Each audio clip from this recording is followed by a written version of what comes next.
is Garrett Lang. I'm a software developer turned software inventor and now entrepreneur.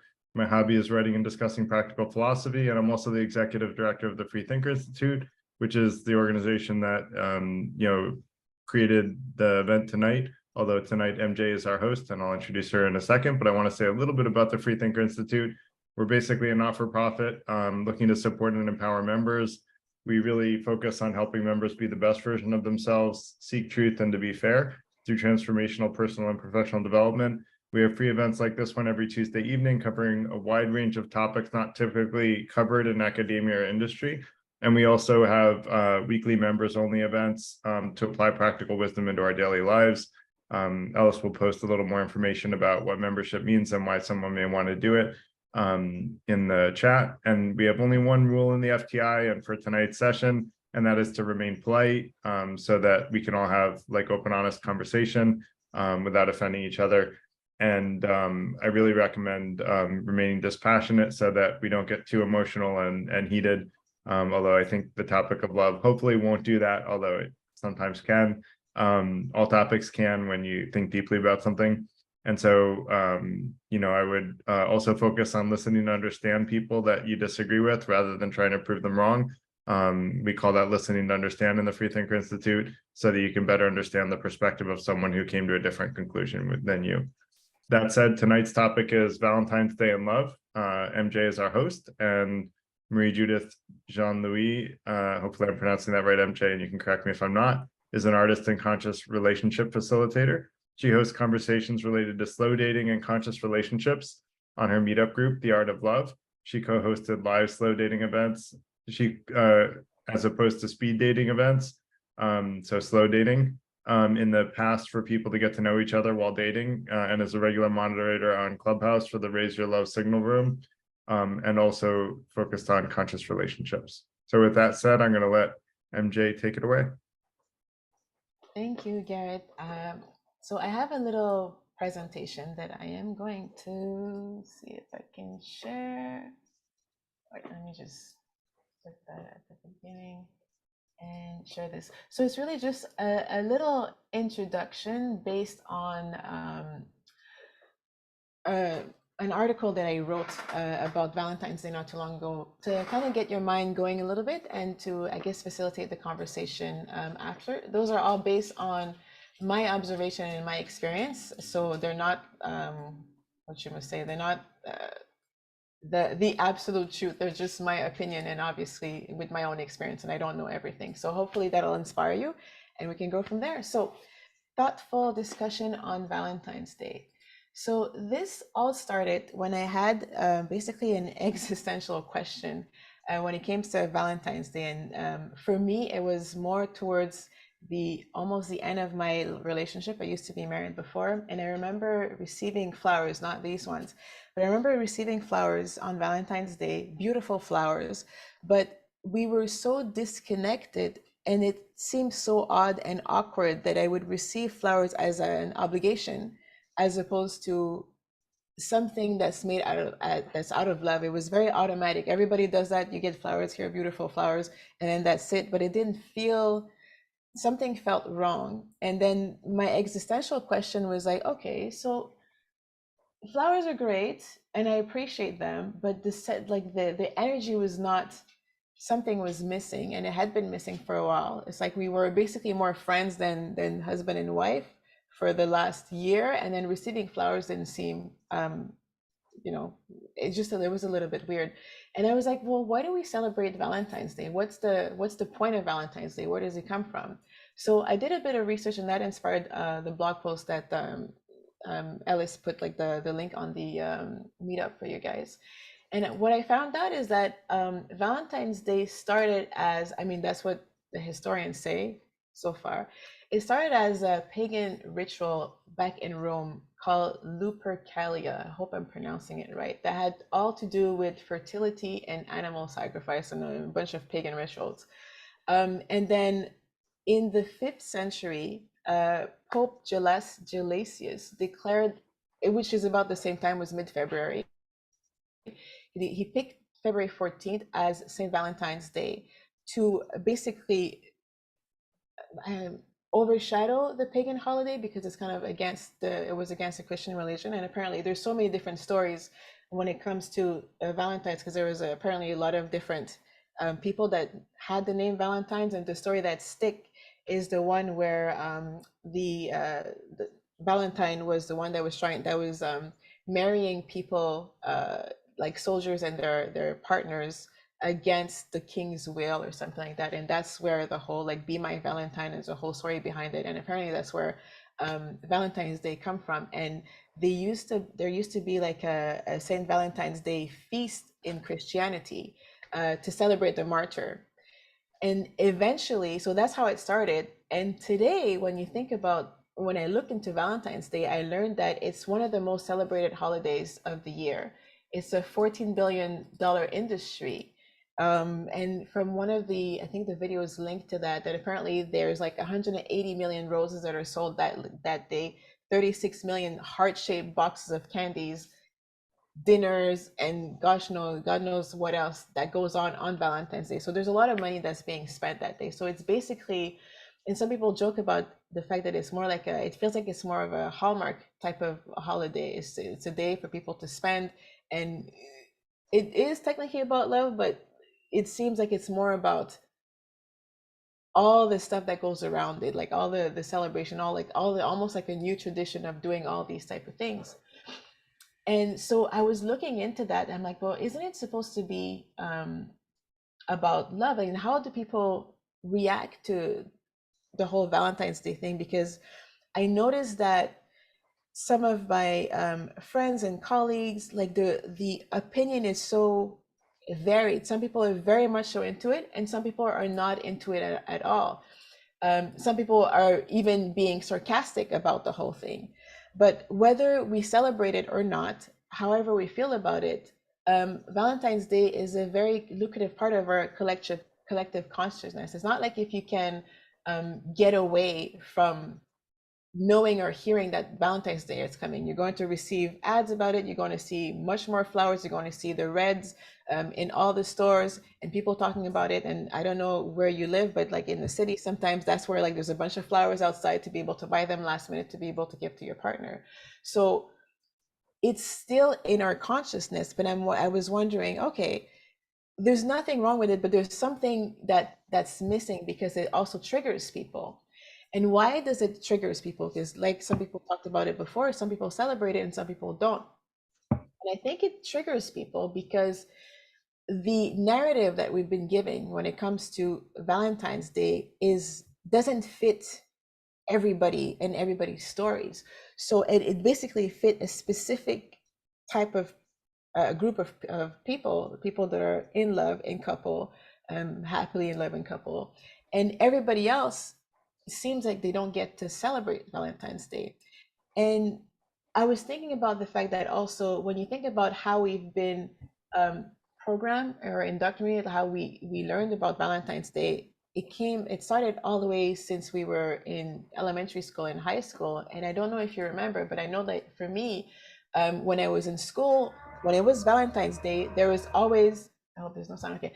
There was always a special Valentine's Day event where we would have roses in school and we would have like candies and cards, and a few people would get lucky enough to have a secret admirers that would actually come and bring roses. So a group of people that were responsible for Valentine's Day flowers and stuff like that would come to different people's classes, and only a few people would actually receive roses or candies and cards, and some people would not.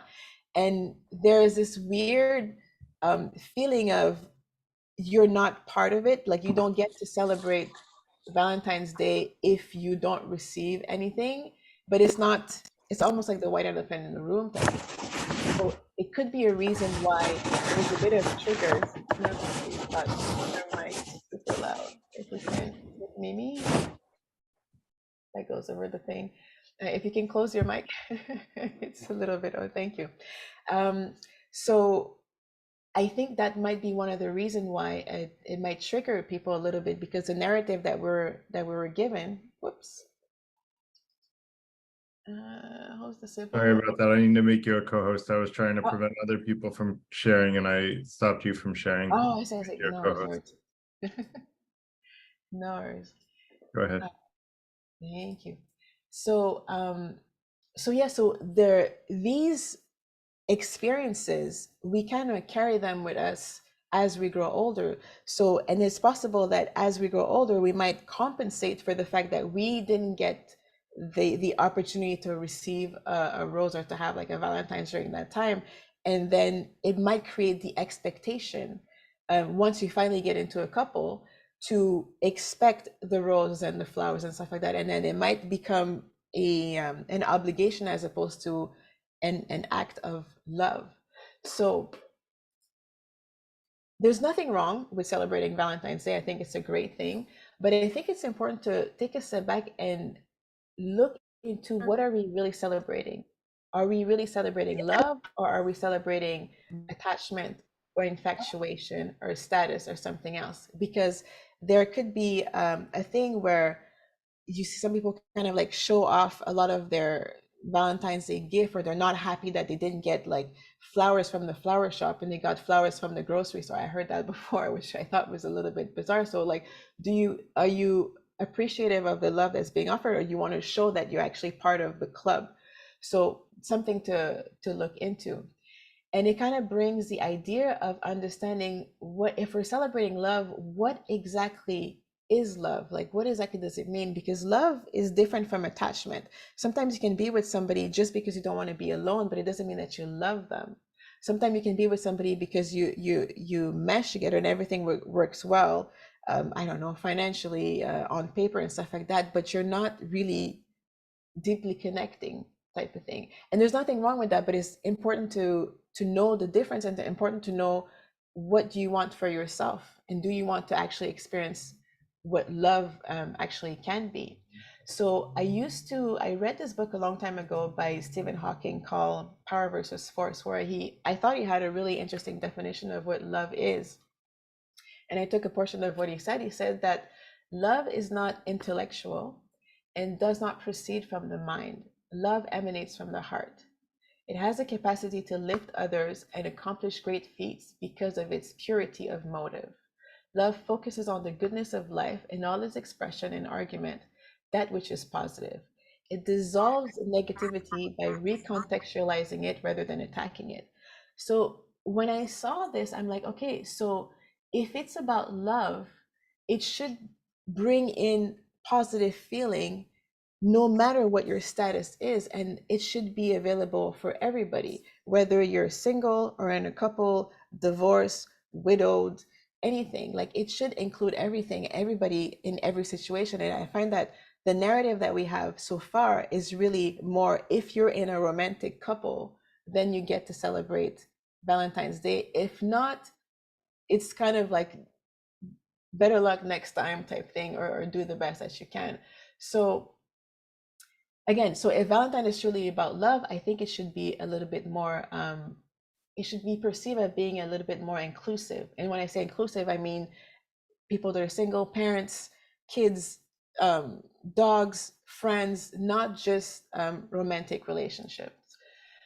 So it would be interesting to reframe the concept of Valentine's Day to focus on love, actual feelings of love and all the benefits from it, and not all the steps to be able to follow what Valentine's Day is all about, which means go make sure that you get something absolutely extraordinary, like flowers, chocolate, expensive dinner date, which is nothing wrong with that. But if you're just following the step, you might be missing out on the love itself, and also missing out on expressing love to people that are not necessarily your partner. Something that I've noticed recently is the recent introduction, at least I wasn't aware of it until recently, of Galentine's, which is basically celebrating love between, like, friendship love, but it's Galentine, it's women. I don't see a lot of guys doing that. So it's starting to bring in other people, but not enough, because not only women need love, like friendship of women, but but I believe that men too. And one of the things that I'm thinking is, like, how can we be more, and something that we can talk in the group later on, is this idea of thinking about love and relationship in Valentine's Day more from a heart space than a head space. And how can we be more intentional about celebrating love, and kind of look at that for yourself, whether you're single or in a couple. How can you ensure that it's really about love as opposed to just following what society or the Hallmark store is telling you to do, so you can actually feel it and not just, check a box or think about it. And somebody said that before, it's great to have Valentine's Day, but if it's the only day that you celebrate love, you're missing out on being able to have that throughout the year. So how can you treat every day as Valentine's Day? How can you express your love with the people around you, whoever they are, family, friends, neighbors, different types of love, but how can you still be in that type of energy for yourself to feel better, and for the people around you to feel better, and to kind of create a better environment for yourself. Something else when it comes to Valentine's Day and love. So Valentine's a lot of time focuses on one of the 5 love languages, or maybe 2, which is gift and words of affirmation, but not everybody receive that as being love. Some of the people need physical touch, some people need quality time, some people need acts of services. So understanding what do you need to feel love, and what do the people around you need to feel love, so you actually show them love as opposed to just doing what's been told, could be something interesting to talk about. And a last thing is, when it comes to love and Valentine's Day and all of that, it's important to not forget yourself. I know people talk a lot about, like, you have to love yourself, and it might be a little bit weird to be like, what does it mean to love myself? It varies from one person to the other, but it's important to ensure that you allow love to come into your space, coming from yourself. So do you always have negative self-thought? Maybe you can start switching some of these thoughts for thoughts that are more loving. Maybe you can be a little bit more patient with yourself if you make a mistake, as opposed to berating yourself. Like, be a little bit more gentle. Imagine what you tell yourself, or the amount of time that you give to yourself. A lot of the time we give ourselves less time, but we give more time to other people. It's not very loving to yourself. So if you take a step back and really look at, how am I treating myself on a regular basis? Am I being loving to myself? And the more you do that, the easier it is for you to also do that for other people. And when it comes to Valentine's Day, whether you're with somebody or you're not with somebody, I think it's important to also make sure that you also receive that love for yourself. So you're more grounded in yourself, and you're able to give that love to other people, and you don't feel like you're missing out, or you need somebody to give you something to be able to feel fulfilled. So those are the thoughts that I wanted to share, and I don't know if anybody has thoughts on this, or want to continue the discussion, or have some question, but I guess the floor is open for that. Okay, wonderful. We're opening up open discussion. So everyone's able to raise their hands, and about maybe 3 minutes or under 3.5 minutes. Okay, you can start to pull hands, MJ. Sure. We have Sean. Yeah. Oops, sorry. Go for it, Sean. Hello, everyone. I have to admit, before today, right, I thought Valentine's Day only for lovers.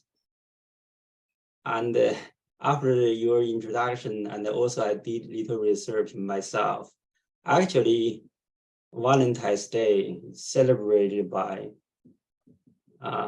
friends, family, and even pets. Actually, I'm a little surprised, okay? I feel like I'm very ignorant. So I have a reason why I'm ignorant, okay? I grew up in China, right? I never heard of this holiday before. After I came to the United States, I only have a single focus: get my degree, get a job, you know. So I never pay attention to this holiday, to be honest, okay? I think most of the people like me, the old timers from China, they did not pay much attention about holiday. So I'm surprised that in the United States, couples, they every week they have a date night. You know, couple go out, start a new date, even they're married for 20 years, relive the love life, you know. It's great, but I just don't know. I was thinking it's funny. You married 20 years, still have a date night every week, too much. All right. I guess everybody's got their thing, but it's an opportunity to connect and make sure that you're seen. Because some people, especially, I mean, I know if from my own experience, to be able to have a connection other than all the regular stuff that you do when you're in a marriage, like take care of the house and pay for the bills and all these type of thing, it becomes so automatic that you're like, why am I here for? Like, I might as well just, hire somebody or just have a friend. Like, there's no reason to be married if there's nothing extra with it. But I'm glad that it's something new, and hopefully you get to celebrate next time. Will, go for it. Thank you, Sean.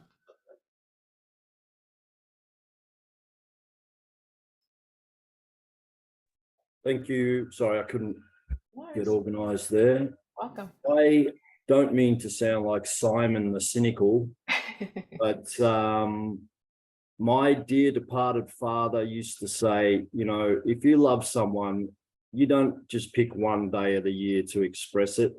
And the same with birthdays and Christmas. And he taught me to sort of look a little bit at what's really going on. Not in so many words, but just I observed the way he viewed the world, and I can see if somebody's making a buck out of something, be very skeptical. And you probably already mentioned I got here late, but it's I think like 50% of retail sales in chocolates, roses, and cards. Probably not cards, that would be mainly Christmas, but chocolates and roses, Valentine's Day. And it's just, to me, it's demonstrative of how brainwashed we are. If we're told, now we've got National Artichoke Day, and you should love your artichoke. Oh yeah, we better do it. And to me, it's just brainwashing. It's a good sociological sort of opportunity if you fancy someone. Today's Valentine's Day, would you like to go out? But in the main, I'm very skeptical about all these sorts of things that we're just brainwashed into following. Yeah, that's my Simon Cynical overview. It's a great view, and it's kind of interesting because it kind of go in common with Garrett's Freethinker, and like the whole idea of like think for yourself. So it's great that they give you this idea of buy chocolate or whatever, but if it doesn't make sense to you and there's something better, do that instead, as opposed to following what's given to you. So thank you. Dominic, go for it. Yeah, hi. I don't know, maybe this is more of a statement than a comment or something. Okay. I had heard of the Galatine thing about 6 or 7 months ago from a friend of mine. She's a lesbian, and she belongs to a group of people, friends, who have decided that, oh no, we're not going to call it Valentine's Day anymore. This is what we're going to call it. And basically, in discussion with her and some of her friends, they feel that emotionally they are going to get more out of it,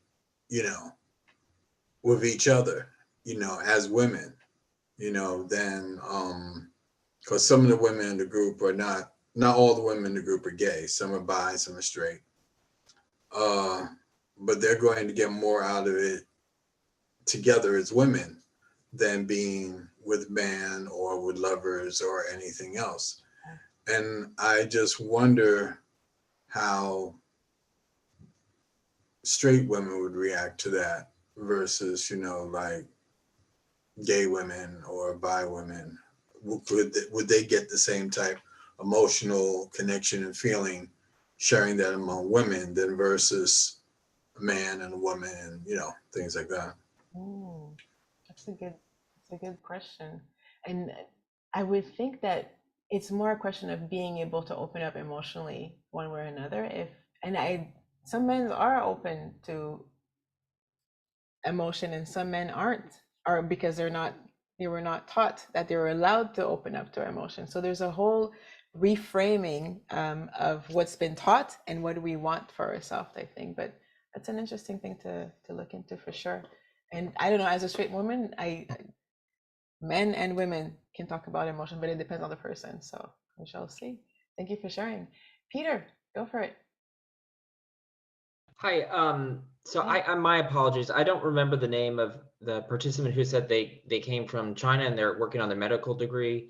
And then I believe the other person, I think it was Will, who sounded like he had maybe an Australian accent. All this to say basically, so if you are not in or are new to the United States, there's a common expression that you might have heard, which is they say sex sells. It's I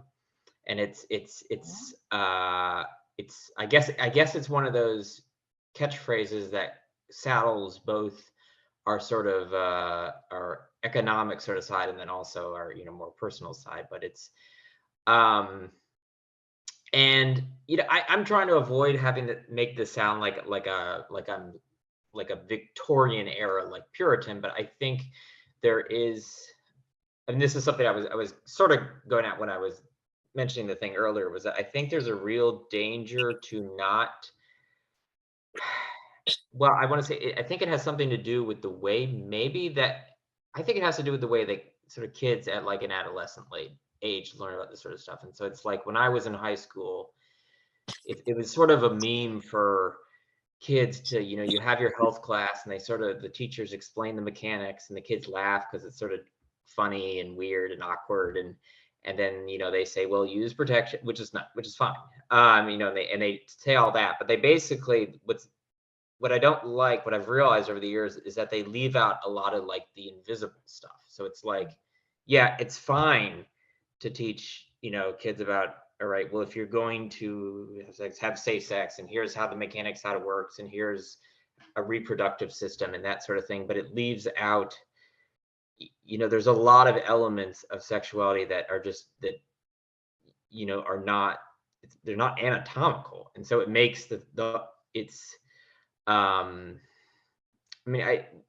sort of like one thing we think about some of the sort of young boys who sort of acted out in very, very violent ways, in the worst cases, like mass shooters. And sometimes they were doing these to get the attention of a girl. And, it's, do they know, for instance, like, why are these girls rejecting me so much? And, why are they so picky? And it's so like, I don't know, like in health classes, do they teach kids, oh, by the way, for most of our history, it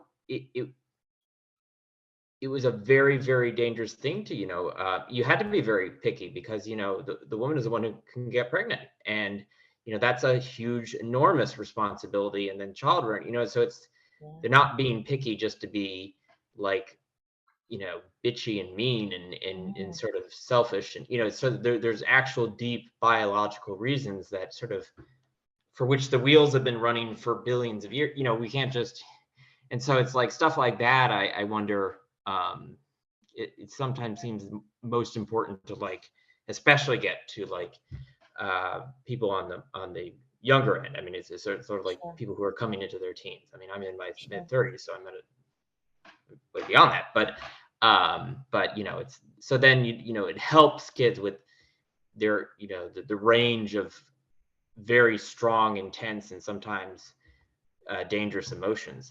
Sort of putting things in a proper framework or context. So Definitely. I don't know what people's thoughts on that are.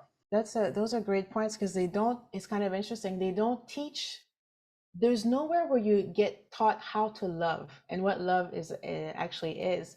It's more a lot of the time when you see these kids that are angry that a girl didn't accept them, they take it so personally, as opposed to it has nothing to do with you. It's just not a good match. It doesn't mean anything bad about who you are, and you shouldn't value yourself based on the reaction of somebody else. Like this whole self-esteem, self-love, be grounded in yourself, understanding your emotion, and sometimes understanding that these emotion has nothing to do with that person. It has to do with some other thing that you're projecting. So all these, for sure, all these teaching about love, unfortunately, have not, we're still learning how to share that, and not only for kids but also for adults, because we carry these things all the way through adulthood. And if we don't work on ourselves and self-develop and understand our wounds and our trauma and all these type of things, you can carry into that as well. So yeah, those are absolutely great points. Thank you. Lauren, go for it. Sure thing. Thank you. Hey, I don't have anything against Valentine's. I think it's a cute, whimsical holiday, whether it's made up from the card company or chocolates or roses. That's okay by me. I think it can be celebrated by anyone. For example, I got a beautiful picture from my grandson today. But I, I have to say, from the standpoint of remembering some of the more awkward Valentine's days that I've had from the past, I was married for 25 years, and I got married at a very young age. And my husband and I just had such a different idea of what romantic was. And I think mine was just very immature, and he was just never sure of himself. He didn't know how to be romantic. And I'm sure I didn't help, but for some reason, I thought of the year that I told him, I would really like wildflowers. That would be so romantic. So he goes out and he picks all these wildflowers and he brings it to me and he hands it to me. And on top of it is this huge spider. I am terrified of spiders. So it's like, we laughed for many Valentines after there. He just wasn't a romantic kind of guy, but I'll tell you, when I was pregnant, he made sure I had the car that had the air conditioning in it. He made sure I had the car that ran well because he didn't want me to be out and not be safe. He cleaned off the driveway every morning. So I don't know. In some ways, I think Valentine's Day can be a little misleading, a lot misleading, but it is fun and whimsical if it's taken in the right manner. Beautiful. I love what you said, because what came out of what you said, which is very interesting, is this idea of there's different ways to show love, right? So his way of showing love was active service, just based on what you said, making sure that the car had air conditioning and all these type of things. That's his way of showing love. But Valentine's Day tell us just give a gift. Well, not everybody see that as love. Some people see it as like it's another chat excuse, just something else to give, as opposed to, if I take care of you, if I make sure that you're comfortable, that's my way of showing you love. Or if I feed you, that's my way of showing love. So understanding what love is for you, again, think for yourself as opposed to what's giving out to you, in order for you to actually receive that love and to give the love that your partner, your parents, your kids see as love. Because some people, if you tell them, I love you, I love you, I love you, write them in all over, like in papers and stuff like that, they're going to be like, great words, but I need you to show me that you love me. You can tell me, write me you love me all over the wall, but if you don't, if you don't put the air conditioning before when you say that I'm hot, then I don't feel that you love me. So great point. Thank you for sharing. Rachel, go for it. MJ, that was a great presentation. Thank you for that. I was just gonna hop on and say that I was gonna respond to Will. So many great points have been made since, but he has a more cynical view, and I actually had heard once, because I had a cynical view of celebrations in general. I felt kind of uncomfortable, to many people's point, like kind of feeling forced into a tradition that doesn't resonate. And a friend once told me that celebrating prolongs life. And I've looked it up and I can post the thing here, but I learned that it has to have 3 specific elements, which is like shared food and drink. There has to be like a social aspect to it. And then you have to be celebrating a specific milestone, I believe. Nice. So I don't know if you could kind of make Valentine's Day that, but this is just me saying I'm in favor of celebration, however that looks. And with my upbringing, Valentine's Day was my parents' anniversary. And so my mom always made it feel like a special day for us. And that kind of, I grew up with a mindset that it's more about the broader idea of love. Like I would gather with my friends and we would make cookies and give them to strangers, and it just felt like it wasn't confined to romantic love for me. And I don't know, I guess I just feel like it can be a celebration of all forms of love, and in all, we can receive it and give it in a broad spectrum of ways. It doesn't just have to be the chocolate and flowers that we're referring to, because that seems maybe just a little small. Like love is everywhere, and it's not just confined to these little capitalistic ways of whatever. So that's all. Thanks. Beautiful. Thank you. No, I love it. And it's really cool because it seems like it's more about, like you said, the broader love, the family love, and the fact that you and your brothers and sister came out of the union of your parents. So there's like a beauty in celebrating this milestone over and over again, and actually feeling the love of the entire family. So, and I love it. It's really, you take over, you take not charge, but you take control, you take back control into how you want to celebrate it for yourself, which is again the free thinker thing, which is really amazing. So awesome. Thank you for sharing. Garrett. Cool. So someone asked like why divorce rates are so high, and I think that I wanted to kind of comment on that, if that's okay. Yeah, of course. I think that I would argue that it's because a lot of people actually get intimate in relationships before they know each other well enough to know if they're compatible with each other, which I see you nodding, MJ, and your slow dating is kind of along the same line. So I think we're aligned here. And I would argue like what happens is when you're intimate with someone, you release oxytocin, which makes you trust them. And so you start to trust someone that you may not be compatible with. And so you end up in this pattern of being intimate with them and feeling like you can trust them, even though you're not compatible with each other. And so I think that is the root cause of a lot of bad relationships, across the world, quite frankly.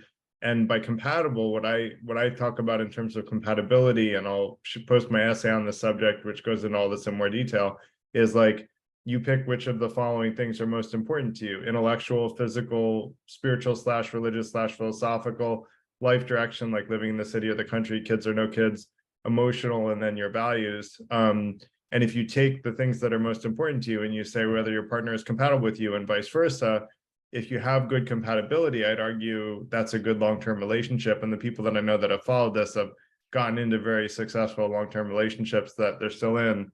No one has actually followed that advice and not stayed in the relationship, but not as many people follow it because people want to jump into sex. And all I can do is say, I think that's the wrong choice, and it's better to get to know someone better first. 100%. I agree 100%. And there's even more, because again, you get attached to that person chemically. There's something that goes on in the brain, especially for women, where you that's why it's hard to kind of like leave these relationships, even though it doesn't seem like it fits. You still have trouble breaking off. And for I forget who was talking about contraception. If you want to have kids, but you use contraception for the longest time, and then you stop to have kids, the chemicals in your body is going to tell you that perhaps the person that you were with, because of the fact that your hormones were suppressed, is not the right one for having kids, which kind of confuses women after a while, because when you're not on contraception, you're going to choose somebody. There's chemicals apparently that's going to make you choose a person that's compatible for you chemically. So that's another a whole other topic. That you got to look into it. And values. There's so many. That's why I promote having conversation about things that matters to you when it comes to date, because a lot of time people just go and they just talk about this is what I do, like it's kind of like showing off, but it has nothing to do with this is what I value the most, this is where I want to live, this is how I spend money. All these type of thing makes a huge difference, and if it's not talked about before people get serious with one another, it could be a serious issue. And people change over time too. That's another one. That was my that was my case. So not knowing yourself fully when you enter a relationship young, that could be an issue as well. Thank you. KC, go for it. I'm in Toronto, as I think some of you are as well, right? And right now there's a big story, of course, about the mayor. Oh, yes. And a 68-year-old guy and an affair with 31-year-old woman. But and they got together, but say 3 years ago. So she was what, 28? Wow. He was 66, 65, right? But I wonder if it's possible for actually either one of them to actually really love each other, because it seems to me it wasn't a fling. It was over 3 years span, and this broke up this like last month, January. Like for me, is I just think, does she accept him physically, and then does he accept her mentally, or like, sort of they're different age group, different mentality, different maturity, and obviously different, like physically, right? So I wonder if it's possible for that actually to be true love, because he kept this from his wife, and they carried on this kind of like secret thing for about 3 years. And I'm sure even for her, she actually could not bring him out in public. for, so it was a very, very private hidden thing, right? So I'm just curious what you guys think. Thanks. That's a good question. It's hard to know, but if it has to be hidden, there's already an issue, first of all.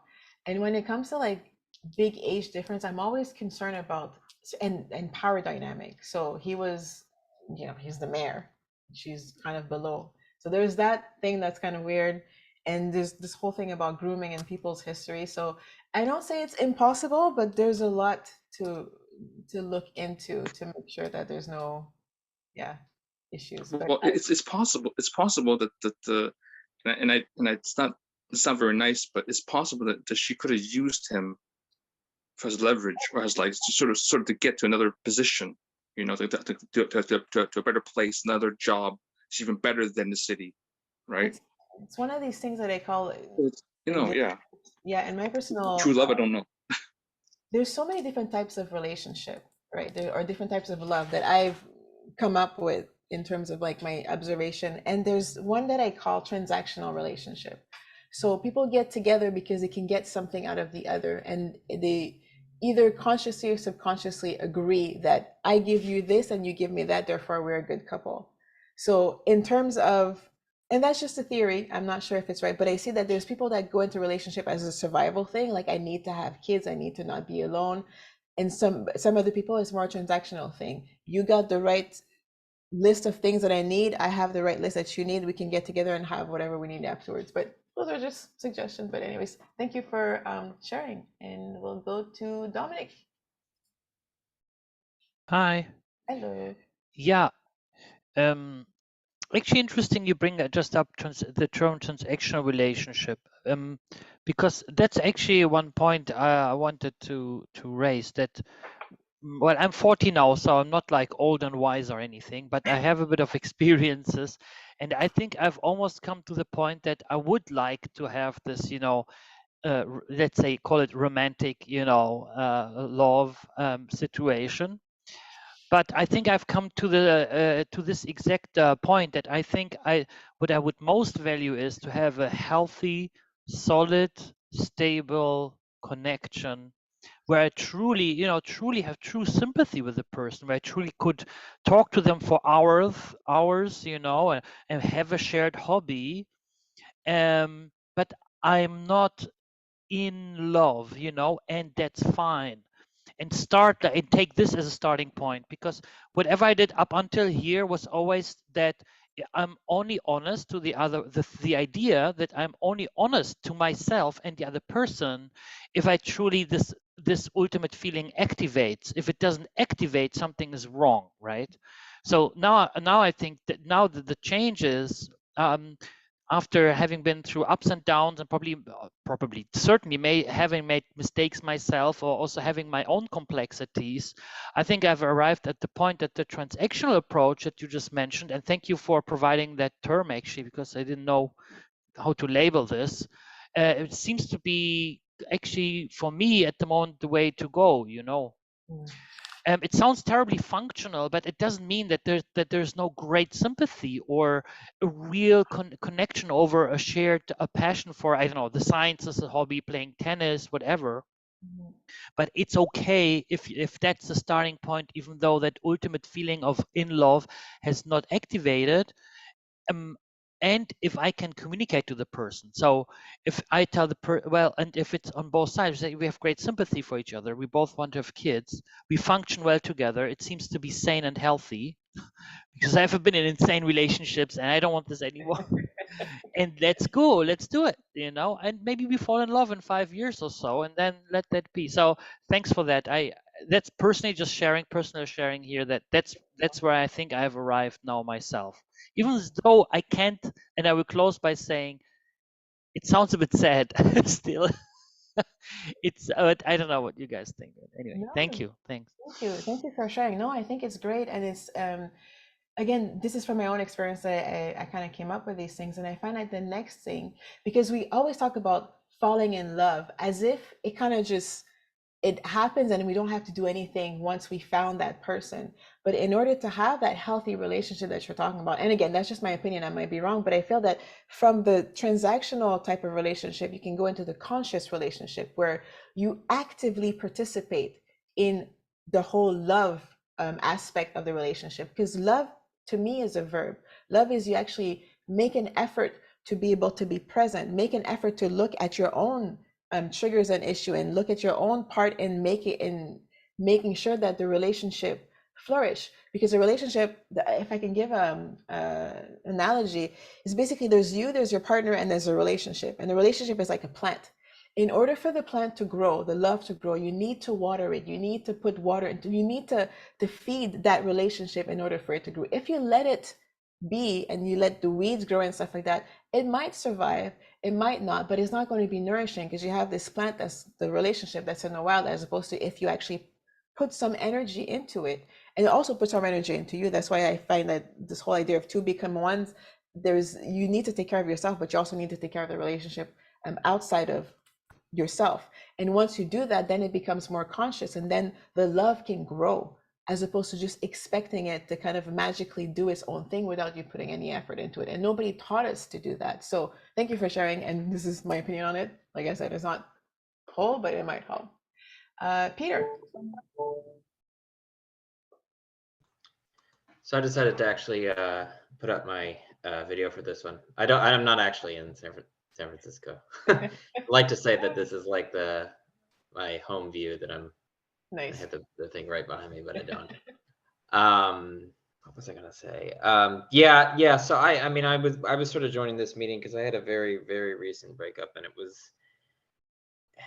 and so yeah, I mean, part of why I was mentioning the thing earlier was I very much had sort of I feel like the term is sort of a pejorative, but like a Victorian relationship where we had certain types of physical intimacy, but I mean, the person I was with is very religious and very sort of conservative in lifestyle, at least, and not politically conservative. And I thought our relationship would be going swimmingly because I had gone to her family's place so many times. She had been to mine. Our families were, integrated, and it was just absolutely like every single weekend, and since for like 2 years. And so to have it fall apart, it's very, I mean, more than anything, I'm upset because I'm confused. And so it's sort of like, yeah, I mean, it's part of me thinks that it's sort of like that video you were showing at the beginning where I remember that episode of The Simpsons where Ralph pours the thing over and it's empty. It's the thing about relationships, especially in a modern society, is that there is sort of like this, everybody doesn't have to be in the best club, but they have to be in a club. And so, I mean, I guess you could be in worse clubs, but like there is sort of it's very, very unpleasant in the modern world. Like if you're not in a club. So everybody who's in a relationship, essentially, whether it's a happy one or not, it's like, you go out somewhere, you go to a comedy show or a restaurant or wherever, and the comedian, whoever, will say, here's to all the couples out there, and that sort of, and it's like, oh, thank you. Like, am I supposed to just laugh? Am I supposed to just ignore what makes me uncomfortable about this? So yeah, so that could be another reason why. I don't remember who was mentioning it, but something about it was, you get these people who, somebody was saying it, like they need to get intimate as quickly as possible. It's like they need to put their what is it, like their stamp on the seal or something. It needs to be certified, a certified relationship with an R. Because if it's not, you're just like, by modern standards, like whatever. So you get things like people saying, where you hear this a lot, like people will say, oh, I'm dating so-and-so, and dating who I'm dating so-and-so is almost always translated as, who are you blanking? you know, and it's, Yeah. and that's pretty insulting because it's, well, one, to assume that immediately, but it also puts immense pressure on the people in that relationship, especially if it's, I mean, I imagine more so, especially for women, because you know, they bear the you know, the higher cost, that sort of thing. So it's just, yeah, I don't know. There's pluses and minuses to sort of the old school Victorian sort of approach, but anyway, I that's all I can think for now. No, that's great. No, those are absolutely great point. And it's hard because there's almost this societal shame that's kind of like, again, another white elephant in the room, that if you're not in a couple, then you're not part of that club. And we kind of carried that thing, and a lot of people are in relationships just to not be outside of the relationship. But there's kind of like a new narrative where it's actually better to not be in a relationship than to be in a relationship where you're not fulfilled or you're miserable, type of thing. And it's not a bad thing to be single. When you're single in that way, is you again take ownership of what you need to be able to have a better life, type of thing. So yeah, definitely, I totally get the society. Society is not currently, I should say, Western society is not taking care of considering all these people that are single. I know, at least in Toronto, there's a lot of single people in Toronto, and it seems like they're kind of cast aside as if like you kind of failed, as opposed to no, not necessarily. Like some people just don't want to be in a relationship where they're not fulfilled and happy, and that don't want to be superficial, and they're looking for something that's more fulfilling to them, or they're working on themselves to have something like I think Dominic was talking about, that you actually have a good connection with the person, as opposed to just being filling the blank, ticking the box type of thing. So thank you. Well, thank you. Will, go for it. Thank you. Simon Cynical's back again with a chip on his shoulder, maybe. And so it's sort of on the, I guess I heard somebody speaking about something which was pretty much evolutionary biology. And I'm sort of integrating that with the arising misogyny as well, which Jordan Peterson propagates, and the likes of Andrew Tate. They've got all the incels on side, and they're cooking up a model to make money out of misogyny. And it's quite scary how many followers they've got that basically hate the female of the species because they can't get approximated near to one. So you often hate that which you cannot get. And Jordan Peterson and Andrew Tate make a living out of that, which I find is quite frightening. But the reason I think that misogyny can arise, and this is why I believe evolutionary biology needs to be taught in schools, probably along with meditation as well. Like if we could make two main changes to the curriculum, it would be teach all kids to meditate and to just chill out, because it will change their behavior. You find the need for ADHD and antidepressant anxiety medications would fall right away. So like if I could make those two main changes to the school curriculum, I guess you call it that in the States as well, what they teach in the schools, the curriculum, it would be meditation full on. Like you could you either do meditation or go and sort the library books out, your choice sort of thing, maybe. And the other one would be evolutionary biology. And to teach, for instance, because we are a mammal. We're in the great ape family, for goodness sake, zoologically, as harsh as it sounds, but we're so different to apes because apes don't have Shakespeare and quantum physics, for instance. So we're so vastly different, and it's all contained in the less than 2% DNA identity, which is absolutely fascinating. It's that little 2% DNA variation gives us Shakespeare, quantum physics, and I'm a celebrity, get me out of here. But in every species, every sexually reproducing species on the planet, the female selects. because of what the gentleman was saying before. The females got too much invested in becoming pregnant and giving birth, and then being locked into the oxytocin, then floods through her physiology, and she's bonded with the baby, ideally instantly. Other than postnatal depression can be a problem as well, but that's another topic. But anyway, if they just taught that in schools, that males are hardwired in every species except two. There's a seahorse, and I think it's an emperor penguin. And in those two, with the seahorse, the male actually gives birth.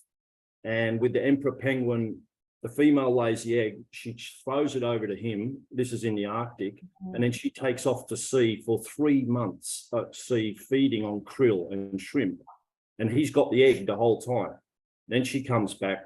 He passes it to her with a beautiful, elaborate dance that they do, because she identifies him out of like 400,000 standing there in their black and white tuxedos. She knows exactly which one's his, takes the egg from him, and he takes off to sea.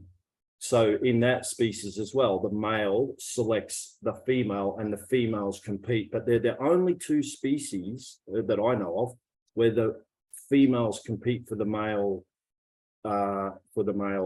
DNA.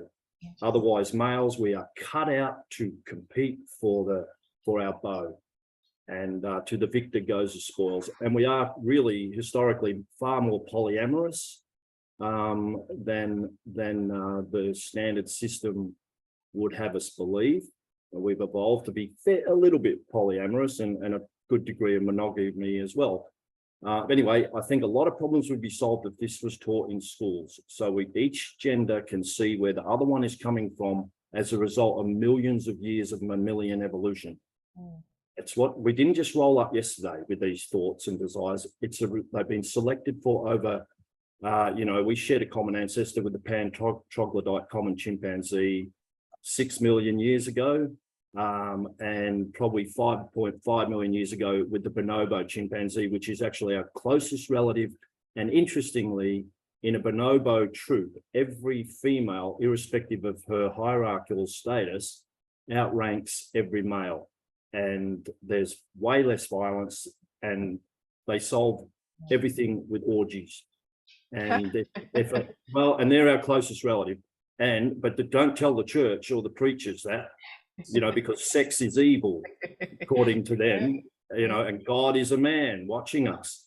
But the thing is, if a male gets out of line, he's out of the party, and that's far more controlling than anything else. Anyway, that's the end of Simon the Cynical's semi-convoluted neurotic rant. Oh, that's good.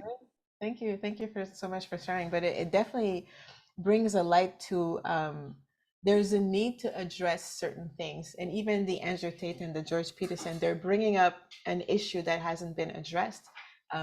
These men that have these emotions and these frustrations that are not being addressed, probably since they were kids, because there's a lot of testosterone that's being suppressed. Sometimes the boys need to activate that. They need to fight. They need physical activity to release the tension or whatever. Otherwise, it bottles up, and then it becomes gosh knows what. So addressing that from a young age to how to deal with these emotions is definitely something that would help everybody, men and women, because we actually process our emotion differently, and there's so much work to do. But yeah, thank you for sharing, because those are things that need to be addressed for better loving society.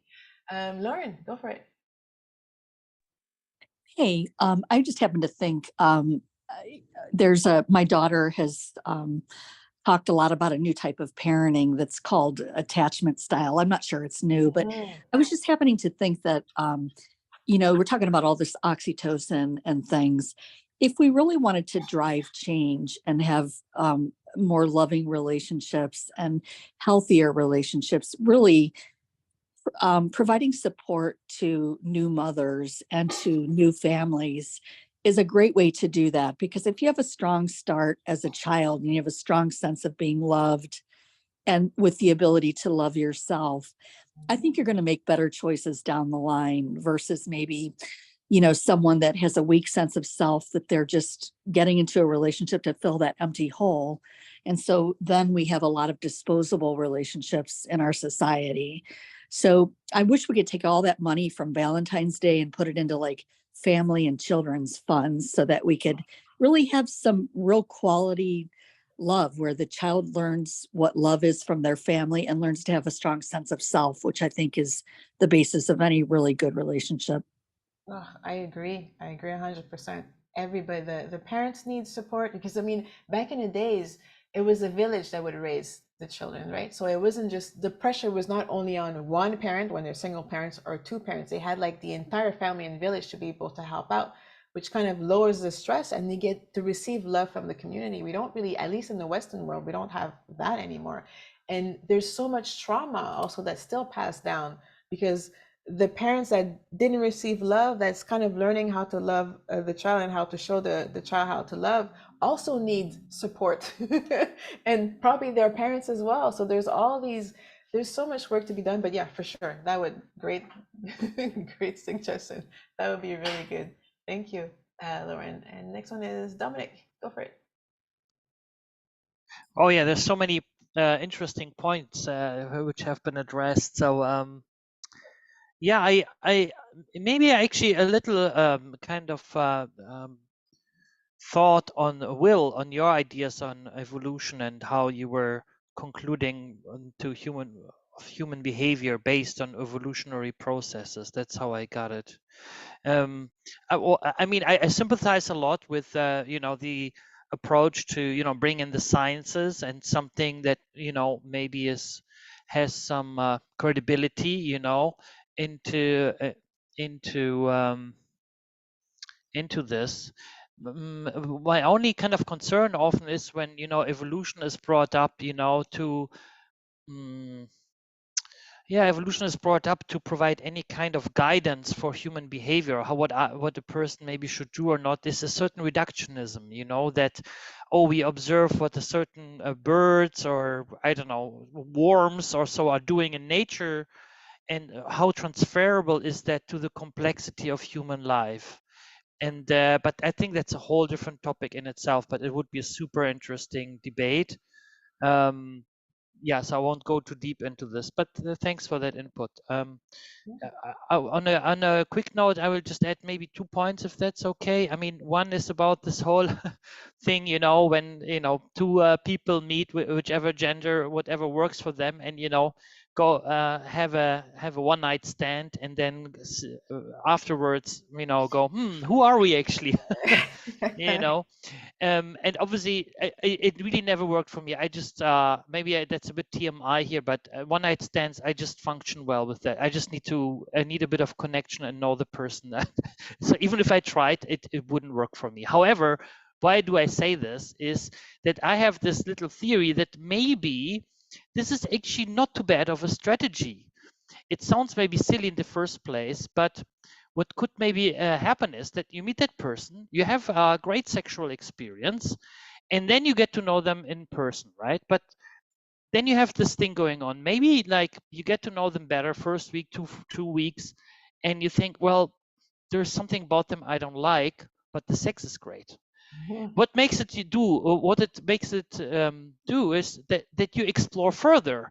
So, and then maybe you get over these first bad impressions that you have of their character, and for actually a very trivial thing, because just the sex is great, you go explore further and further, and maybe actually there's something I'm not seeing. I really want sex with that person, and then you happen to know them better and better, and suddenly you got over that hurdle, right? And suddenly you find yourself maybe getting to know a person better who's actually by character totally against the grain, totally against the person that you would have gone along with if you would have done personality first strategy. So that's and there's maybe something to say about this mechanism as well. I mean, in one case, it kind of worked out that way for me. That first the priority was on sexual aspects, but then we discovered a certain connection over time, which really worked, you know, and then things became more personal and more like maybe more meaningful. But the first connection was just more on that level, you know. So maybe there's something to say about that way how it can play out as well. I don't know. There's something, and that's why I don't judge any relationship how they came about, because we're such complex in the people in general, and there's no one way to be able to find true love. Sometimes it is possible. There's some people that, you know, met on Tinder for a one night stand and then they actually got married a little bit after, and some other people, it's like absolutely no way. You need to have time to get to know the person, get their value, get their family. Some people just get lucky and some people don't. So as long as you get what you're looking for and you're honest with yourself, who am I to judge what's the best way to get into a proper relationship and what's a proper relationship? I know what's a proper relationship for me, but I can't judge what's a proper relationship for anybody else, as long as you're happy and nobody gets hurt. So yeah, it's very possible. Thank you for sharing. Mimi. Oh, you're still on mute. Hey. Awesome. Hello. Hi. So I'm just sharing because Valentine's Day is, I said this in the notes, but I wanted to share that it's actually the anniversary of the day I got divorced. Ah, right? That's interesting. Isn't that funny? And I didn't plan it that way, but that's just kind of how it happened. So it's, I got no theories here. I just got the kind of that it's a day that's sweet in some ways, because for me, it was freedom from a rather negative situation. Nice. And bittersweet in some ways, because it's like, it's freedom here. Okay, so I'll get philosophical. It's freedom, and freedom opens up a space for possibility. But then sometimes people take that space and they have a thought in their mind of what has to come to fill it. What suffices, you know, what meets the standard. Like people were talking here, like, oh, I have to be in a couple, I have to be in a relationship, you know, white picket fence, the whole deal, you know, flowers and hearts. But what I've found over time, I guess, is that instead, holding that open space and just seeing all around me, all the possibility for love and positivity all around, that comes naturally and fills that space if you're open to it and if you notice it. And sometimes if people are looking for something that fits a particular paradigm, then when something comes by that's a moment of joy or love or connection or appreciation, maybe they don't see it. So on the positive side, let's say this in the positive, that for me, it's become the empty space in which I do notice those moments, however, whatever form they come in. Okay, that's the end of my little speech. Thank you for listening. Smash that like and subscribe. That's really good. I love the reframing, because again, when you said like divorce was the date, I was like, oh, and then the fact that you said freedom, I'm like, oh, perfect. Because when you reframe it, then you can make it however you want. And then whatever happens in the future, you can reframe it again into meeting whatever works best for you, as opposed to one particular event that's negative. So that's a beautiful thing. Thank you for sharing. And thank you for putting this together, by the way. Hey, thank you, Garrett and Ellis, for bringing me on, because I didn't know about the group before Ellis mentioned it to me. So yeah, awesome. Thank you. To have you. Dominic, you're next. Yeah, you know, I've been listening to everybody, right? And I was thinking, it doesn't surprise me that a group of women would get together and redefine a holiday that for some women have been problematic, maybe negative, and redefine it and give it a name for themselves where they can maybe even emotionally share what it was supposed to be with their lovers or families or friends or whatever, no matter what sexuality or, you know, they are. In terms of evolution, I think evolution has to do with a lot of our environment. And if you've been in an environment where it hasn't been positive, whether it was handed down from family or, you know, experiences in the outside world or boyfriends, girlfriends, or whatever, eventually people are going to band together to try to find that emotional connection that they couldn't find in other places. So if it's a group of women and they want to get together and they want to rename it or redefine it or, you know, make something called their own for emotional and maybe even romantic reasons, you know, I don't see the problem with it. In fact, to tell you the truth, I see it as a natural progression, a way some relationships have been going and the way we define relationships between men and women nowadays. And for what I understand about my friend CJ, even within the gay community, she's found that it's a little problematic, and she's been celibate for about 2 years now, and she realizes that she needs a more intellectual and you know, emotional connection than anything sexual. So when they all got together and she found these women that were like-minded straight across the board, they just all got together and came up with this thing. They heard this name and said, you know what, this fits, you know, let's go with it. And in fact, I'll talk to her this weekend to find out how it all worked out. But from what I understand, they were all very excited and all they were looking for. In fact, from what I understand, I talked to a couple of her friends. They were all looking forward to this Valentine's Day because they were going to do it in a new, redefined way. And I'm really interested to see how it all worked out personally myself. Beautiful. I love it. And you know, the interesting thing is, guys can do that too. I find that guys don't obviously bond emotionally, like going and talk about their problems, but they're going to either go see sports, like go to somebody's place and see sports, like there's still a bond there, or they're going to go play golf if that's what they do, or go on the boat, right? Something.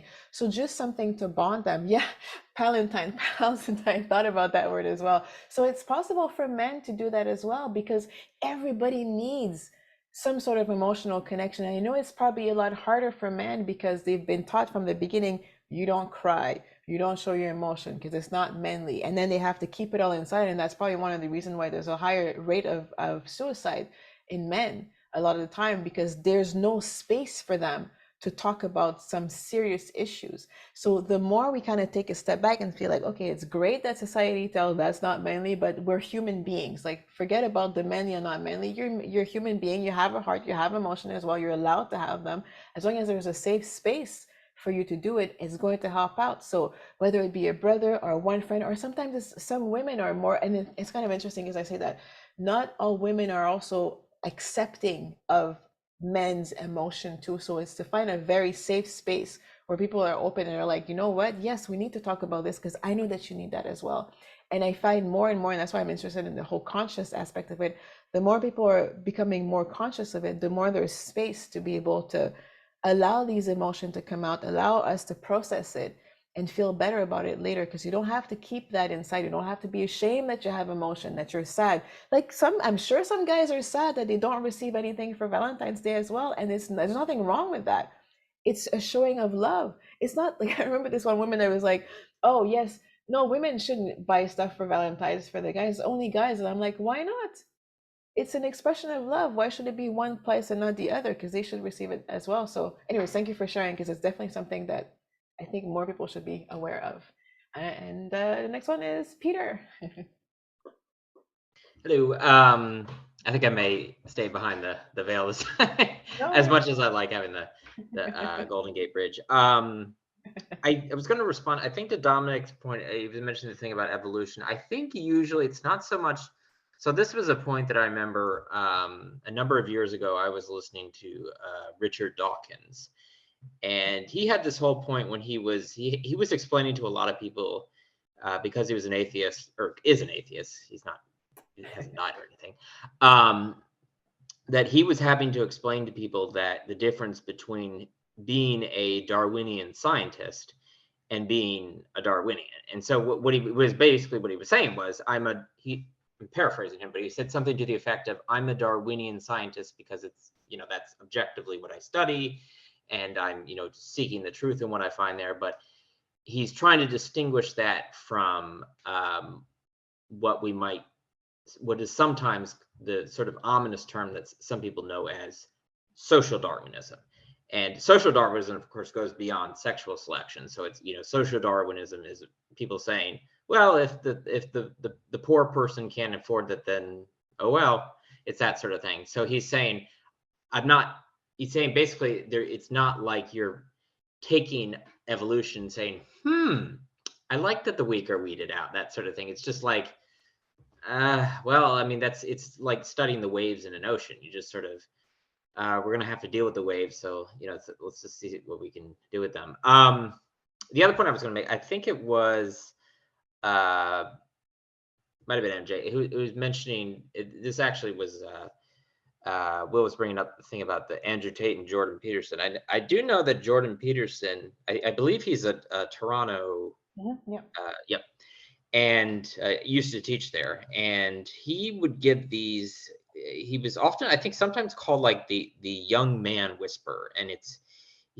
there's an interview he gives where he points out there's, I don't remember who it was, but I think it was GQ or something, where the person he was interviewing was talking about sort of how men are, it was sort of, I think she was sort of giving the sort of villainized look at men, sort of like as these sort of, strictly rapacious, violent, sort of no emotions but anger and pride and pleasurable joy, that sort of thing. And then he was sort of responding back to her with sort of this litany of, well, men have fought in most of the wars, worked the dangerous jobs, mostly in prison, sort of higher suicide rates. So, and it's interesting because Jordan Peterson, despite having, there is sort of this image of him as sort of the ultimate man's man. He's also very much has mentioned on occasion that he has traits that would typically be what he self-describes objectively as more feminine traits. Like he worked at a daycare. He's a counselor, or was a counselor. He is moved to tears very easily. He said he's higher in agreeableness and neuroticism. And so, yeah, I think in that case, we're getting to this sort of new definition of a new look at masculinity, where a lot of times it's about sort of ownership. So I'm very high in agreeableness and neuroticism, and I find I'm in a much bigger position of strength when I can just say, yeah, no, I am pretty high in emotion, and if somebody plays a certain song, I will weep at it. It's, I'm not going to try to hide that sort of thing. And so it's a more complex. We're sort of getting away from the classic John Wayne, riding through the sunset, bow, bow, bow, bow, bow, bow, muscles abound, that sort of thing. Yeah. That's all. Yeah. That's great. Thank you. Yeah, there's definitely a range. I think this whole idea of masculinity has been skewed by Hollywood and just kind of specific to be able to, I don't know, show or probably sell something and trying to organize men into like put them in a box.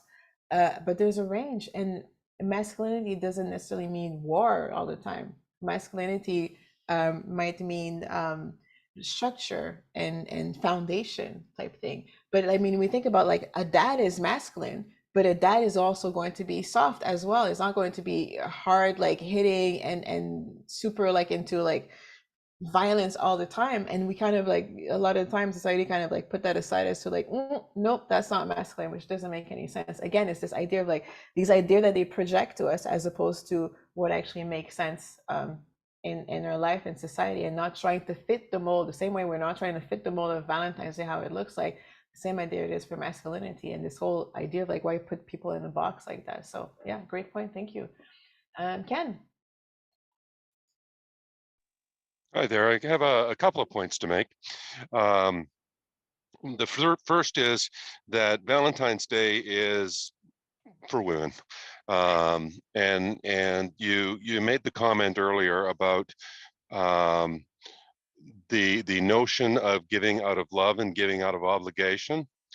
A number of years ago, I was dating a woman, not for very long. It was only like 3-4 months. I think it was 2 days before Valentine's Day, she said to me, "You have to get me flowers for Valentine's Day." That was the last time I ever spoke to her. Because the notion that someone can demand something as an expression of love defeats the entire purpose of love. That's not love. That is, I want something from you, you better give it to me. And virtually all Valentine's marketing is the man gives to the woman. Women demand it. It is the most romantic day of the year, and all kinds of blather like that. So no, Valentine's Day is not about love. It is about women demanding from men so that they're satisfied that they are loved, whether it's true or not. Okay, so that was the first point I wanted to make.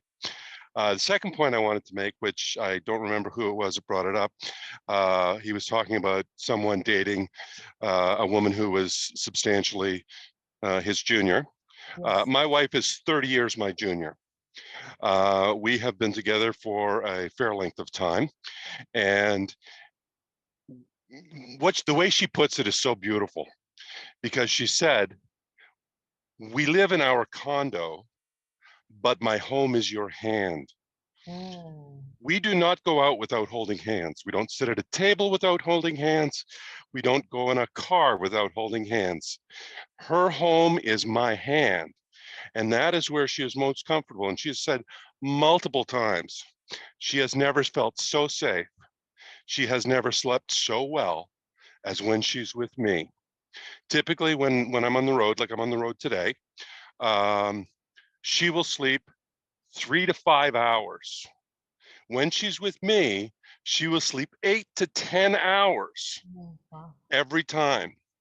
And I think it's very important to note that the age difference really isn't that important. It is a level of comfort. It's a level of doing things together. Like we learned to surf together. We've done all kinds of stuff together, and that is more an expression. Also, when I'm working at my computer, and I'm having a glass of wine, or I'm having a coffee, or I'm having a glass of water, whatever I'm having, that glass is never empty. That is an expression of love. And she has said to me multiple times, she is not capable of doing enough for me because I have brought so much to her. She simply doesn't have that capacity, in her own words. So the expression of love on a day, I think, is a fallacy to begin with. It's either continuous or it's not. It's also been broken down to an emotional thing, where I think it is more of a commitment thing, where people have committed to make that expression, as opposed to we want to feel this way all the time.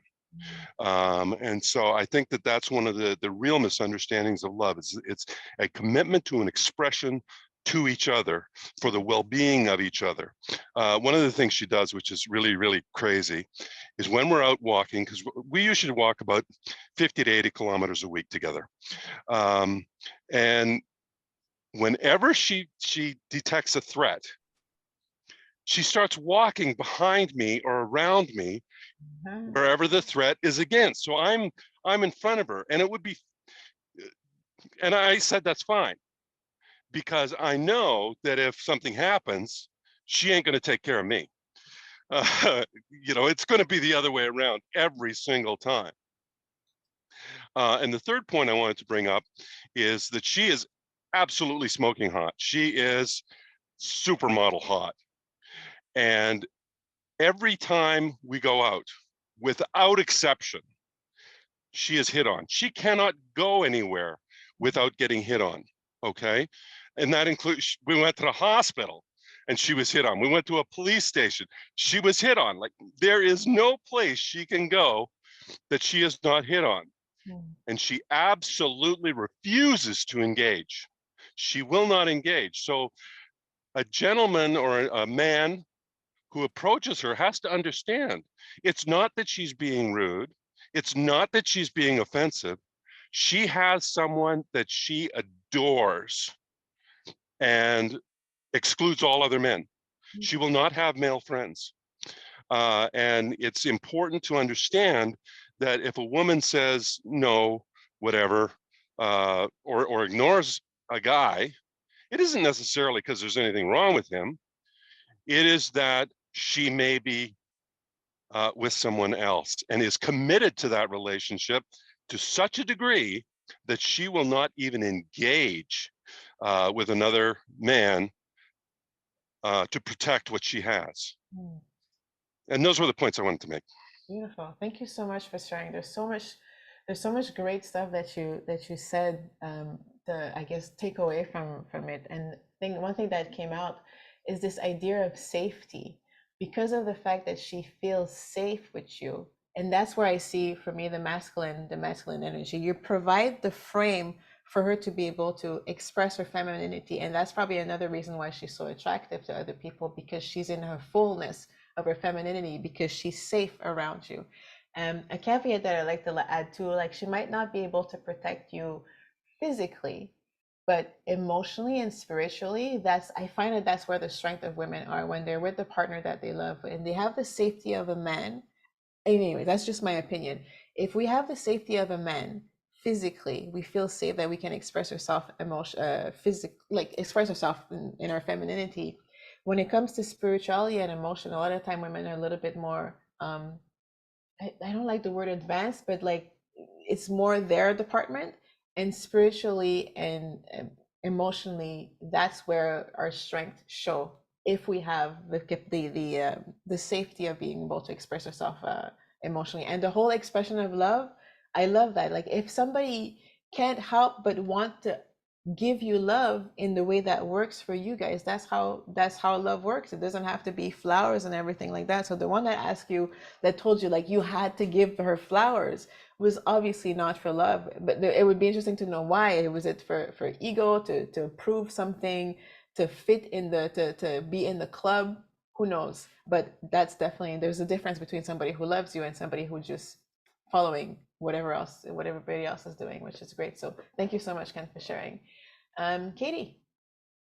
Yeah, one of your earlier comments got me thinking about men getting needs in their relationship. And one thing that, this is kind of a little bit of a tangent, one thing that really frustrates me is sometimes where men expect too much from a friend, where internally I'm kind of saying that person needs a relationship if they want to get that level of listening, like they're complaining, and then you're, like a friend will listen a little bit, but they'll start to push away if it's too much and be like, well, maybe, like in my mind, I'm thinking, like, maybe you need to get a girlfriend if you want to be listened to at this. That's my thought, at least. I'm curious what other people's thoughts are on that, whether they've ever experienced that, where someone's trying to get too much support from you, where you want to say, like, in your mind, because I would have sometimes when I would have guy friends, when I would complain to them, like, you need to get this from a girlfriend, like, get some chit chat time with her, and they would redirect it. I'm curious whether other people have ever had those experiences. That's a very good point. A very good point to take into account. Again, I think it's this idea of men often don't have the space to be able to express themselves, but it's also important to know who has the capacity for receiving these, complaints or issues and stuff like that, because people are at a different level and everybody's got their own issues. Some people have more of a capacity to be able to receive that. So like they're like almost like natural, I don't want to say therapists or natural listeners, like they enjoy that and it doesn't deplete them. For some other people it depletes them. So to be able to, and it could be a friend, doesn't have to be a girlfriend, because then it kind of deprives their ability to express their emotion. Like they also need camaraderie and friendship, men or women, do whatever works best for them. But if you have the capacity, or you know somebody that has a capacity to be able to listen as a friend and offer that compassion, because we need that platonic love. Everybody needs that platonic love, and you can't get all the time everything from a girlfriend if you have one, or a wife, because people have different capacities. So the more open we are to this idea of love or Valentine's Day, but love is not just for you and your partner, it's also for your brothers, sisters, your neighbors, your friends, at different capacity, at whatever capacity that you're able to. I think it's going to make everybody feel a little bit better and understand that love has so many facets and it looks so different from different people in different situations. It doesn't have to be just one way, and it's all good. So yeah, thank you for sharing, and maybe some other people are going to be able to chime in on that. Next one is Dominic. Oh yeah, two Dominics in the room today. Hello to the other one. Cheers. Yeah, I mean, what comes up actually now from what was said earlier and all that is like, I personally try not to think in terms of two camps, you know, women, men. And I know it's super hard not to do that. And I certainly will fall into that trap myself, I'm sure. But for example, what I'm trying to say was that is actually what you all just brought up again is like the aspect of, let's say, platonic love. Yeah, but that means if, let's say, I would go on a date. Well, I'm heterosexual, so I will date biological women, and I would try to first discover what on a platonic level, which is to say on a non-sexual, non-love romantic kind of realm level, just what connects me with that person, what does interest me there, you know. And I think that that was probably maybe 35 or maybe 5 years, 6, 7 years ago, something switched where I go, actually had maybe a boost in confidence, in the sense where I go, no, when I go on a date or I meet a person in any context and they're of interest to me, that I genuinely ask myself, what do they have to give to me? Because the bigger part of my let's say a romantic life or anything that had to do with was, oh, what do I have to do to fit into a picture? And then it changed into, no, wait a minute, what does this person have to offer to me? And do we share, do they have a certain way of, I don't know, articulating themselves or talking about certain topics that I find enriching? And also to do this without that lens, oh, is it coming from a man or a woman? Obviously, I will date biological women, but what is the connection there that has nothing to do with the gender, in a sense? And once this is established, obviously then, but make that secondary, you know, anything else that builds on top, you know, level of how attractive do I find that person, or anything that are romantic interests and so on. I'm not saying I have it all worked out, but I guess I wanted to point out again, because I know I'm rambling a bit, but one, do away with the thinking of men are and women are, and because I have a woman in front of me, I have to activate behavior X, Y, Z. So I'm sharing this I'm not saying this is ultimately true. It's just my personal wisdom that I have grown over time. And the other thing is, yeah, to really ask, I think, what does this person can give to me?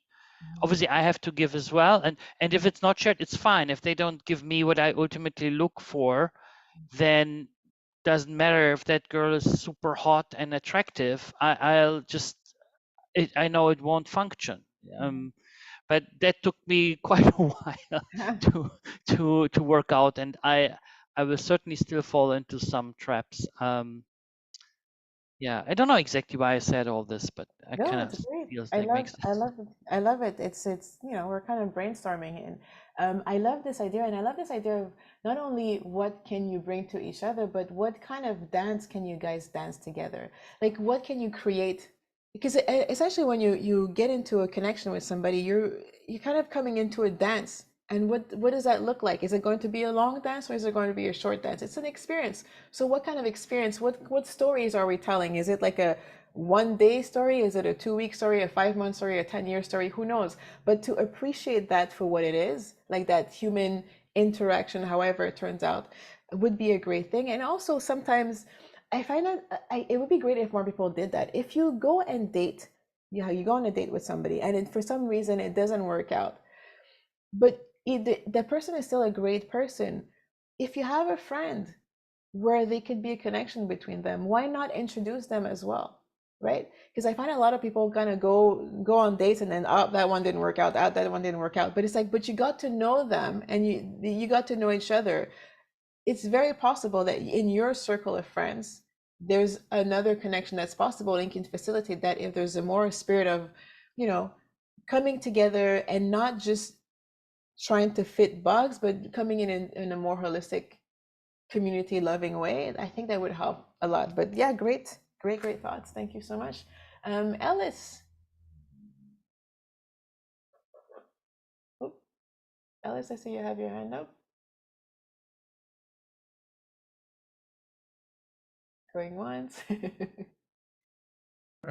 You're on mute. Oh, she might have gotten disconnected, but I'm going to channel Ellis here and say, we would love for those that have not spoken yet to raise their hands. We would love to hear from you as well. People are definitely welcome to be silent observers, but I like to say that the introverts in the room, who are the least likely to speak up in a large audience, usually have the most valuable things to say. I say that as a now extrovert, but I used to be an introvert, so I am biased in my history. But I would love to hear from some of those that are, you know, have not spoken up yet, and have something that they'd like to share. Definitely. That would be great. I like to call myself a social introvert.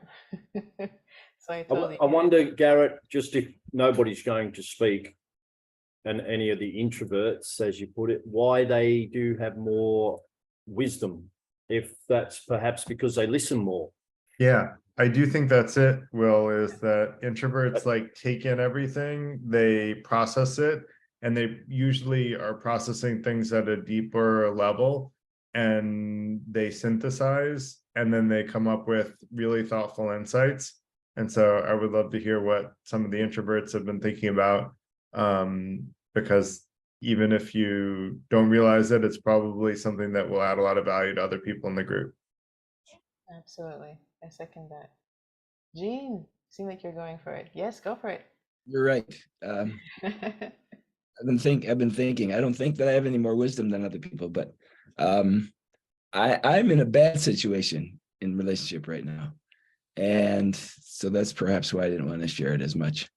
But I think Valentine's Day has been one of the culprits, because it sets such high standards for love and for total commitment and no mistakes, that after a couple of years, the relationship has been about 5 years and it's now deteriorating.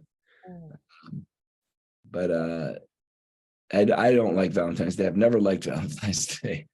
But I think it's partly because it has this, first of all, commercial feel, but maybe more important, the feeling of perfectionism that's not part of human life. And I like the way so many people have described their good love relationships as not perfect, but very good.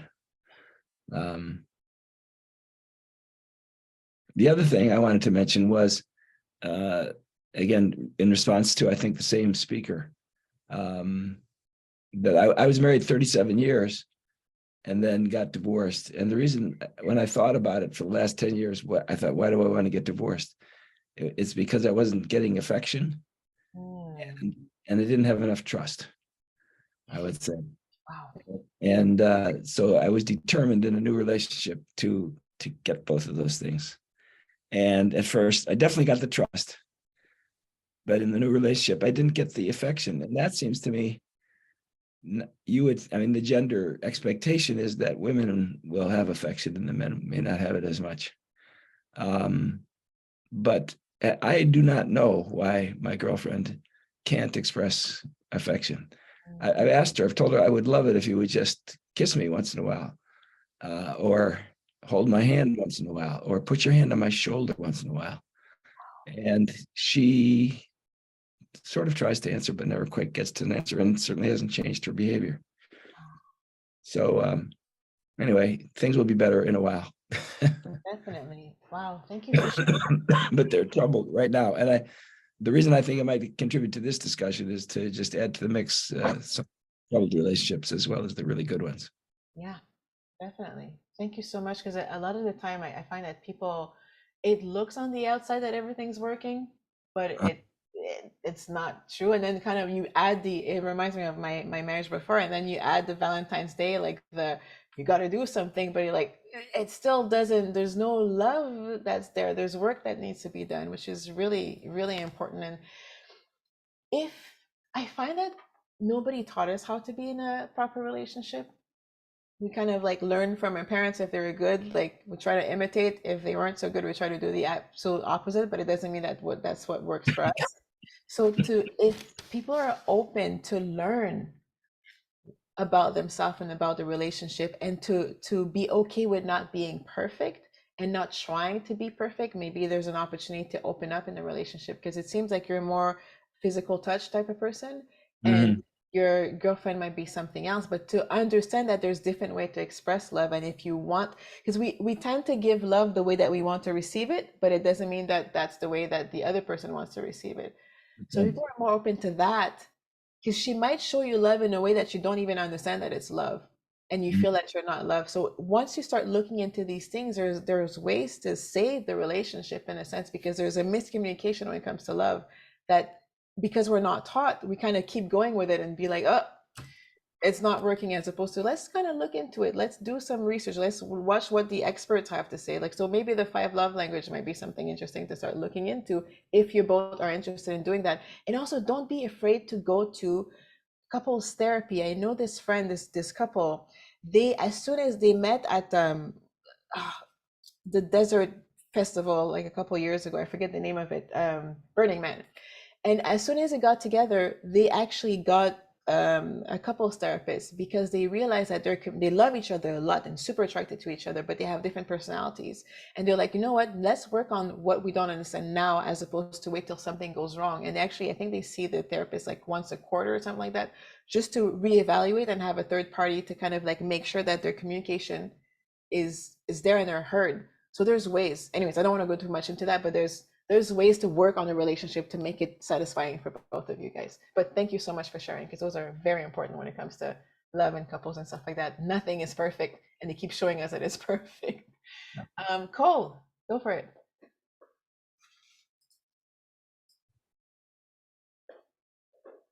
Well, first off, I heard that I heard that couples more likely to last if they fight a little bit than if couples that don't fight at all. And maybe goals shouldn't try to find a perfect match. I guess it's for me it's a little hard to measure. Maybe measuring a little more advanced in the future, but and also since missing the algorithms on the dating sites are off. But no, I mean, this is fairly compatible. My experience, I've had I 5 dates, so has ones I mentioned, and all but one of them was after I started using online dating sites. Maybe that being said, not to sound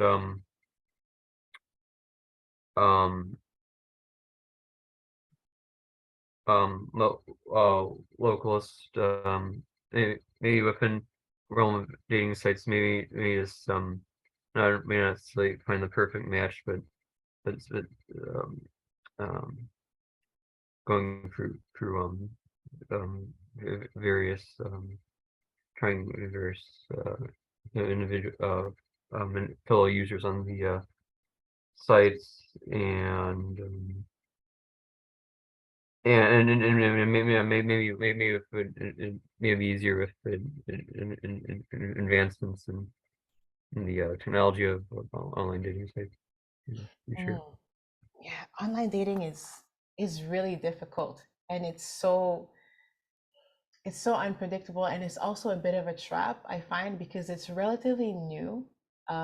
There's so much I don't use them, but I've heard from like the group that I facilitate. There's so many issues in terms of like bots, people that are there to sell things, people that are there just to be able to boost their ego, but not really looking for a relationship. And sometimes people that are actually looking for a relationship. The fact that people kind of just go by image, and I think they said it's like 0.5 seconds that they spend on each profile. They're not like most of the people, so the attention span is out, and it's kind of like a video game. So you get the boost of like, oh yes, somebody like me. You go on a date and you go back to it because it's more of a game than actually having a relationship. So that part is really hard, and we're kind of learning to remember that people are there for a relationship as opposed to just playing on the app, because the app is essentially made for you to stay in it. And there's no such thing as a perfect relationship.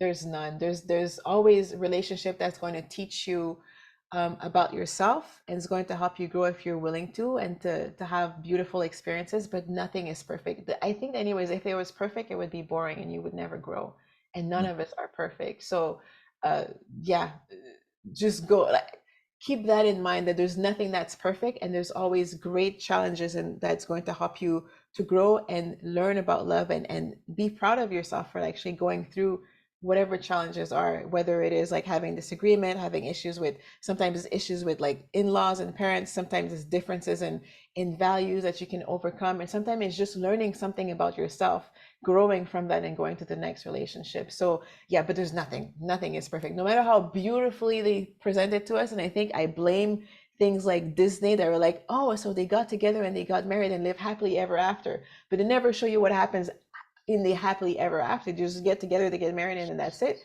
But the real work starts after you get together. That's when, like, when you have children, can you have children, can you not have children, if parents pass away, somebody loses their job, all these teaches you how to actually love. And I'm hoping that it teaches you how to love unconditionally, because that's the ultimate goal that you probably never attain, but you get to learn to get closer and closer to that as you develop into a relationship. So yeah, there's nothing perfect, and whatever they show you on Disney, it's nice for like some inspiration, but it's definitely not the blueprint for a relationship, in my opinion. Ellis, you're back. Hi, I'm here. Thank you so much. Everything's going nicely.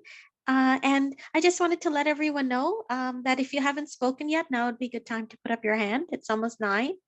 And I put in all of our links for Freethinker Institute if you all are interested in finding out more about Garrett's 5 intentions and a membership. I put that there. There's a short survey, also linked to our Discord community, and links for MJ. She has a wonderful meetup as well as her own website. I added that there.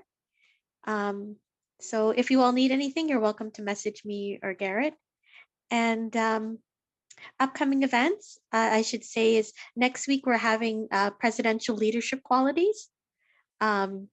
It's President's Day, so we thought we'd do something related. On the 28th, Garrett's going to be challenging the case for reincarnation. And on the 7th, my friend Garrett Jackson is going to be doing a shamanic journey experience for us. So I hope you all attend and stay tuned. And I usually don't say a comment, but I guess I'll slip it in. Since Ken was talking about how greatly in love he is, I was wondering about soulmates and twin flames and past lives. And also, for women, it's difficult because the standard of beauty now, beauty and age, I think men and women are different. And I think that can have an effect on finding partners as well, on both sides, but particularly for women. So thank you so much. Thank you, thank you. Yeah, soulmates, such an interesting topic when it comes to like soulmates and twin flame. I believe like there's, and I don't know, those are just like theories. There's nothing to prove these type of things, but there's soulmate comes in different forms, in forms of like a really good friend. It could be in form of a partner. It could be in form of a parent. It's like sometimes you have like an extra connection, something special that bonds you that you can't explain, that you figure that it's a soulmate. And sometimes soulmates are there just for a short period of time to help you grow, and then you move on to the next thing. So it's kind of hard to quantify, but there's definitely something beautiful, something sometimes about having a connection, a special connection with someone, no matter what it looks like, that makes your relationship absolutely special. When it comes to appearances, again, I think like commercials and media kind of skew our view of what beauty looks like. And especially like when it comes to women, it's kind of like they stop showing beauty after a certain age, at least in movies, most movies and commercial and media. But when you look outside, there's so many women of older age that are absolutely beautiful, and they're still in their feminine, and they allow themselves to be beautiful and feminine, because sometimes like because of the fact like there's some women that have the mentality is like, oh, I'm past a certain age, I shouldn't dress like this, I shouldn't be more feminine or more sexy or more things like this. And it's like, but who? It's the same thing as the whole Valentine's thing. Like Valentine's doesn't have to mean chocolate and flowers all the time, and being beautiful doesn't have to stop at 25. It can continue until you. I've seen somewhere this woman that I follow, she's actually a 70-some-year-old model. She has gray hair and she's got like her wrinkles, but she looks absolutely beautiful.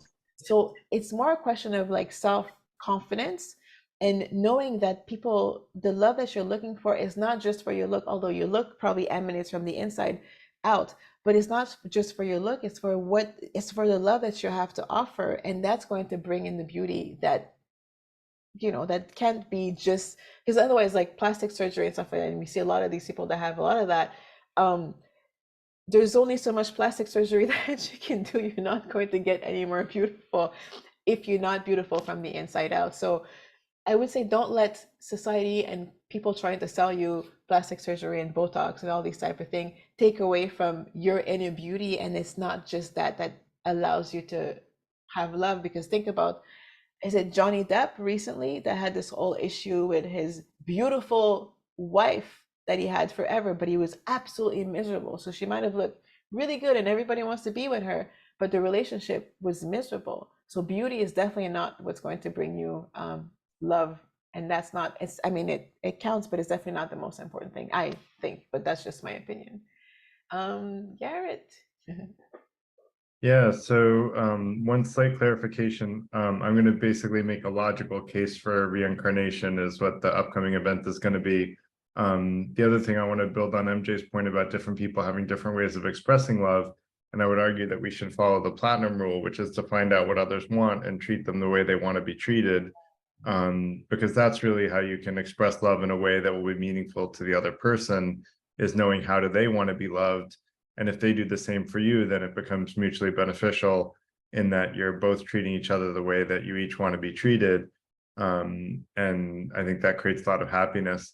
As far as soulmates and twin flames, I would argue that, there's not just one perfect person. It's, there's over 7 billion people in the world. If we all had to find that one needle in a haystack, we'd be in a lot of trouble, right? So I'd argue there are people that we're compatible with, which, will feel like a soulmate if you're really truly compatible across those categories I mentioned earlier.